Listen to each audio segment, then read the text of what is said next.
how it is. Hello, guten Tag, und grüß Gott.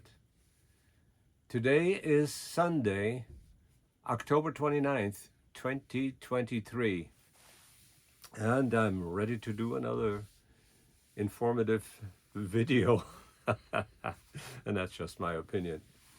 So let me just start out with something kind of fun. This morning I was watching the rugby World Championship. There's my German accent coming through. World Championship, and so the two teams that are involved in this are the new South African Springboks and the All Blacks from New Zealand.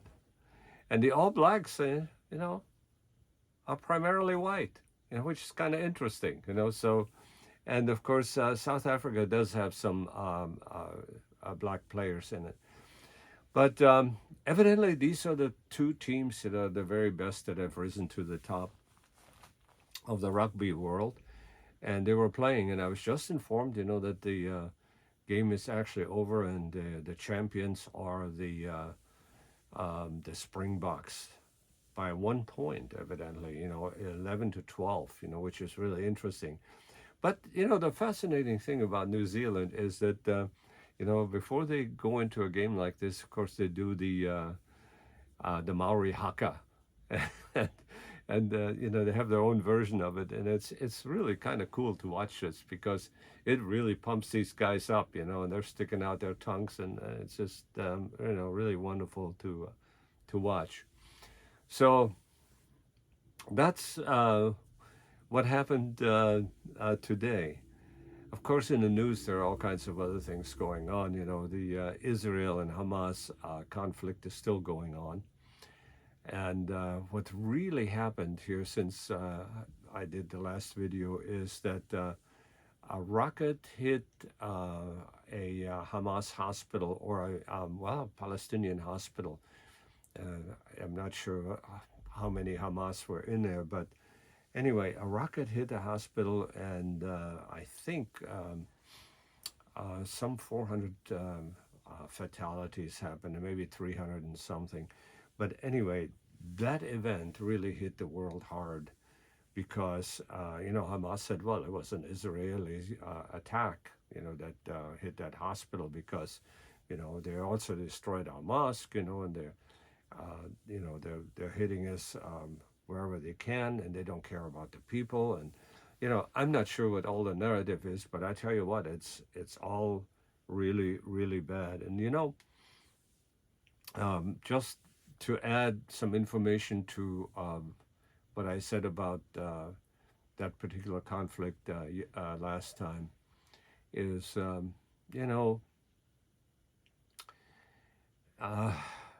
I talked about the fact, that it's virtually impossible to have not known that this thing was going to happen, and maybe it was misinterpreted and so forth. But more so, is that Hamas, who actually initiated that, they had to have known what the consequences would be. And, it was really interesting that just weeks before the attack, I think there was even a summit scheduled between Saudi Arabia and Israel, and they were thinking about establishing diplomatic relations and kind of have some sort of a normalization going on. And of course, Hamas, who wants to wipe Israel off the map, wouldn't have any of that. And maybe that's what triggered the starting point. And so now, what Hamas, I think, is hoping for is that the world will join in their hate of Israel, join them in their hate of Israel, and I don't know what their end game actually is, because are they ever going to get Israel back? Hell no. Can they wipe Israel off the map? Hell no. I mean, the largest power or the most powerful nation in the world is pro-Israel, and that's America. So that's not going to happen. So but for sure, I've just seen pictures of London, and Palestinians are protesting like crazy. Um, they're saying that they're the ones that are inhumane, they're overreacting, and all that kind of stuff. Um, they meaning the Israelis. But didn't the U.S. government just say that Hamas was the one that shot up the hospital? Yeah, that's what the I intelligence mean, it's is. all very up in the air, but Yeah. Um, so we think that it was a missile from either Al Fatah or Hamas. Maybe it's gone astray, but a lot of people in a hospital. If when you bomb a hospital, I mean that just is bad optics altogether. So anyway, so what I also found out is that some of the kibbutzes, and at least one of them that they were talking about, repelled a Hamas attack. The Hamas came after them, and the commander of the local military or paramilitary group, rallied their people, and they were fighting Hamas until Hamas kind of gave up, and they actually had they killed a few, and I'm not sure how many Jews died in that particular uh, encounter. But anyway, so when you think about it, one of the best protections, for that kind of attack is really to have some sort of an organized militia. So now I'm wondering, whether that's a good lesson for us here. You know, maybe we ought to have some sort of a security force even in our neighborhood. And because when there's rioting and bloodshed in the streets and lawlessness, you have to have a way to protect yourself, and you can't protect yourself, by just waving your hands. So you have to have organization, equipment, and that sort of thing. Anyway, so they were able to deflect that attack. Otherwise, they would have gotten more hostages and killed more people. Who knows what? And then, so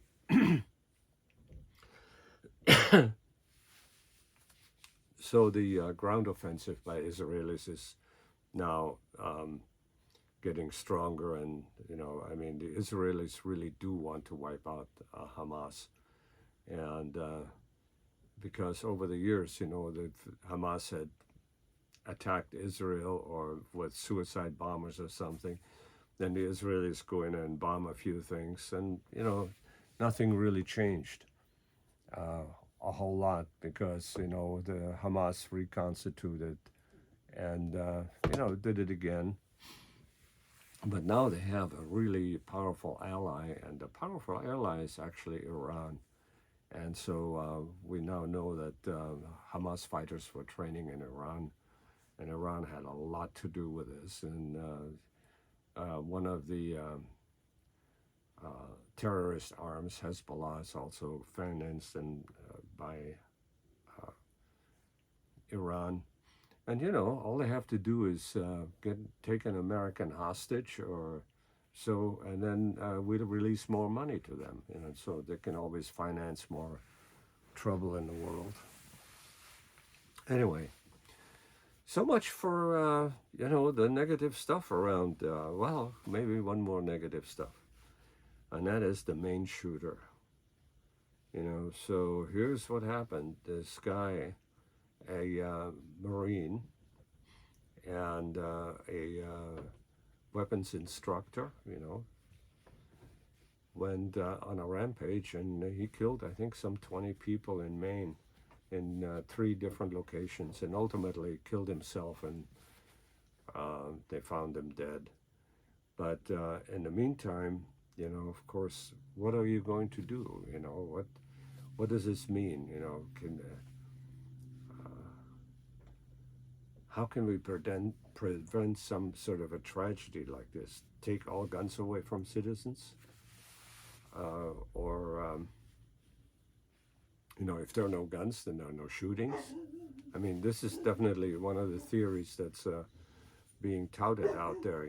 Then that's the best solution that the Democrats seem to have. Let's just eliminate all the guns. There'll be no more shootings. But what will then happen is, guns will be imported, and the bad guys will have guns, and there will be shootings, regardless.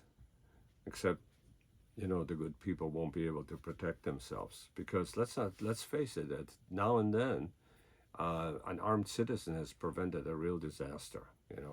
But the liberal press doesn't want to talk about it because they want to get rid of all guns.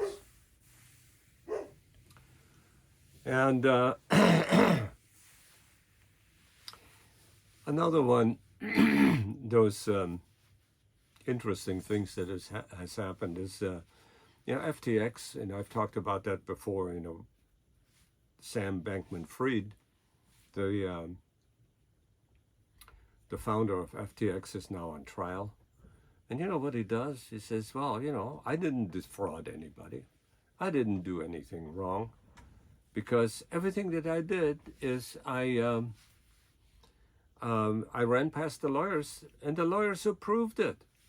And So that's how not how legal work works. Go ahead. Attorneys provide advice to clients. Clients have the ultimate responsibility of choosing what action they'll take. It is not the attorney's fault if the client takes the wrong action based on their advice. So the question I have now, though, is why did he trot that out as not me? Because he's looking for anything to get himself out of it. But lawyers must have advised him to say that. Yeah, they're going to claim malpractice on the part of the other lawyers. Aha. Okay.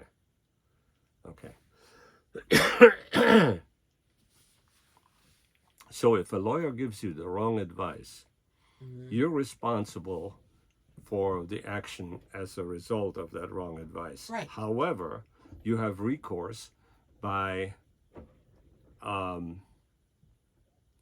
claiming that the advice was wrong. They should have given you the right advice. That it was malpractice. Now it's malpractice. Okay. So it's kind of an Ouroboros, isn't it? The tail eating the head eating the tail. Yeah. All right. So that's what's going on there. And what I really want to know, is where the hell is my bag from Heathrow Airport that I lost on the 19th of October that they claimed to have and I still don't have? Well, you just saw an outburst of frustration, and well-founded frustration. So, tell me what happened. Well, I was in a wheelchair because I couldn't walk through the airport by myself. And the wheelchair attendant and Patrick were taking care of the bags. Patrick was taking care of his own bags. The wheelchair attendant was taking care of my bags. He left my bag and sweater, the wheelchair attendant, left my bag and sweater at TSA while we went through TSA, and ushered me to the gate. And so my bags were left at TSA. And by the time we realized we didn't have them, they'd already been sent to Lost and Found. So Lost and Found, TSA didn't have them. Lost and Found was too far away to check before we got on our flight. So I left London without my bag. But when I called them the next day, they said, "Oh yes, we have your bag. And what are its contents?" And so I gave them the contents. And then 2 days later they said, "And what are the contents?" And so I gave them the contents again. And now I've heard nothing, and it's been a week. So they have the bag and they have its contents, and you don't. And I don't. All right. I'll pay for them to bring it back to me. I just want it back. As a matter of fact, they wanted $50 just for the handling of it. Yeah. Okay. Well, all right. So there you go. So let's talk about some fun stuff. You know, what's going Oh, on that's a better idea. in the entertainment world. Okay. Well, Taylor Swift is now a billionaire. She joined the billionaire club, right? Okay. Yes, she did. So I just read an article in the Wall Street Journal, you know, that Bruce Springsteen and some others, you know, that including Taylor Swift, they have pulled in $100 million in ticket sales this year, except for Taylor Swift. Taylor Swift, on her concert, which was the Eros. Eras concert, did how much? $1 billion. A billion. Billion. All right. So they call that funflation. You know, these tickets, they actually go for, you know, if you want to see Taylor Swift, it's $1,000 a Right. ticket, you know, and then you get nosebleed, right? So $5,000 gets you closer. And then you get, you know, all the women waving their phones, right? And all that. Yeah, great. So, needless to say, you know, I will not be going to a Taylor Swift concert anytime soon because, well, it's just not my shtick. And I actually, personally, now my wife loves concert. You know, if Elton John shows up somewhere, she goes nuts, and she goes, right, Marge? That's right. Yeah, there you go. And as a matter of fact, you know, it was, what was it, 2 years ago, we went to, in Spokane to a Oh, concert. it was 6 months ago. But And it was a disaster. no, it was actually not bad, you know. I mean, you know, it was okay, you know. But again, you know, there were all these women, you know, with their phones and singing along, you know. It's just so, you know, great. Anyway, yeah, so funflation is what they're calling it, you know. So people are, you know, $1,000 just seems to be, Nothing. you know, like $100 or something. Ticketmaster is going against the grain and saying that we're going to stop the inflation of tickets Mm, and bring it back down to a reasonable rate. okay. Well, you know, the question is, you know, who's actually getting all that money? You know, I hope Taylor Swift, you know, is really on top of it because, you know, when you say you're a billionaire, that's one thing, but do you actually have the billion? You know, that I kind of think thing. she got it because she was really quick to share it with her stagehands and the people who worked for her. Yeah, So she must have had it in hand to be able to share it with them. yeah. Okay. So let's see what else we got. A couple of other things, you know, auto worker strike, you know, has been going on, and that's kind of ebbing down, you know. So evidently Ford has made some concessions and so forth. And you know, I don't have that on my list to talk about, but March just informed me, you know, that Chipotle did what?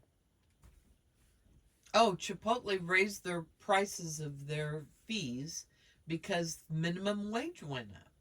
Surprise! Surprise! Surprise! Minimum wage goes up, and the cost of the Food goes service and food goes up. So, People will be shocked to find that's how services work. yeah. But you know what? It's a narrative that sinks to Democratic voters. You know, I think the Republicans and the conservatives really mostly understand that. That's why they're always against it because they're saying, you know, you raise this, who's going to pay for it? You know, the consumer is going to pay for it. Right. But the Democrats love it. You know, they're just saying, oh, yeah, you know, we got to have a living wage, right? You know, The living wage comes out of the pockets of those people who are getting it. and are they getting a living wage?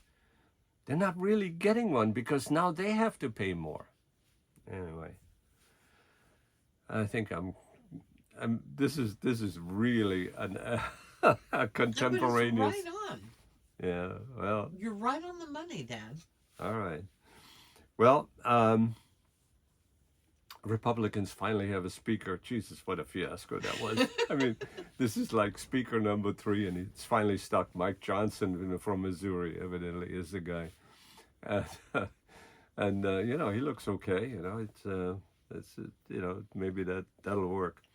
All right, a little more fun. Um, all right, so let me what I found in the Wall Street Journal. This is kind of cool. You know, so I looked at the